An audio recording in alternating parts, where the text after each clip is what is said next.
Nyota Lionel Messi ameandikisha ukurasa mpya katika maisha yake ya soka baada ya kuingia rasmi kwenye umiliki wa klabu.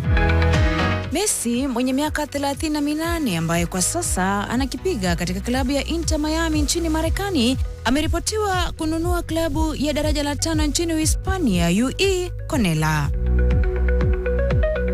Klabu hiyo ipo katika eneo la Catalonia karibu sana na jiji la Barcelona, umbali wa takriban maili 5 kutoka uwanja maarufu Camp Nou, mahali ambapo Messi aliandikisha historia kubwa akiwa mchezaji wa FC Barcelona. Toto na tetesi imepata tetesi kwamba Messi amenunua 100% ya klabu hiyo, hatua inayompa mamlaka kamili ya uendeshaji wa klabu hiyo. Katika taarifa rasmi, viongozi wa Conella wamesema kuwa ujio wa Messi ni mwanzo mpya kwa klabu hiyo. Klabu ya Conella ilianzishwa mwaka 1951 na kwa sasa inashiriki ligi ya Tercera Federación, ikiwa katika nafasi nzuri ya kupanda daraja. Licha ya kuwa katika daraja la chini, Conella ina historia ya kukuza vipaji vikubwa vya soka duniani. Baadhi ya wachezaji waliowahi kupitia katika akademia ya klabu hiyo ni pamoja na mlinda lango wa Arsenal David Raya pamoja na beki wa zamani wa Barcelona Jordi Alba. Hata hivyo, pamoja na kuimarisha uhusiano wake na Barcelona kupitia uwekezaji huu, haijulikani ikiwa Messi atarejea kuchezea Barcelona tena kutokana na mkataba wake wa muda mrefu na Inter Miami unaotarajiwa kudumu hadi mwaka 2028. Katika msimu wake wa mwisho Camp Nou, Messi alikosa nafasi ya kucheza dhidi ya Conella kwenye mchuano wa Copa del Rey kutokana na adhabu ya kadi nyekundu aliyoipata kwenye fainali ya Spanish Super Cup dhidi ya Athletic Bilbao.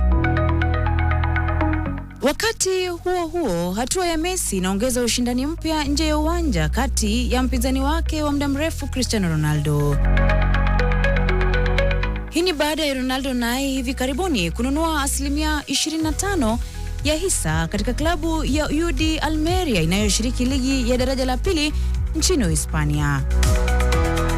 Wachambuzi wa soka wanasema kwamba mastaa hao wawili wanaanza kujiandaa kwa maisha baada ya soka na kuwekeza zaidi katika uendeshaji wa vilabu vya soka. Hata hivyo, mbali na mafanikio haya, Messi pia anakabiliwa na changamoto nje ya uwanja.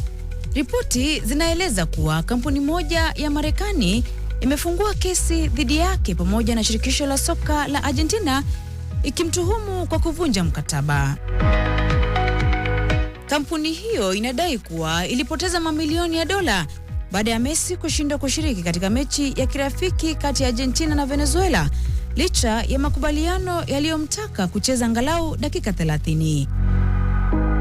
Licha ya tuma hizo, Messi aliendelea kuonyesha kiwango cha juu uwanjani, ambapo siku iliyofuata alifunga mabao mawili katika ushindi wa Inter Miami dhidi ya Atlanta United. Kwa sasa macho yote kwa Messi, si tu kama mchezaji bora, bali pia kama mfanyabiashara anayechipukia katika ulimwengu wa umiliki wa vilabu. Toto na tetesi. Mikiki, NTV.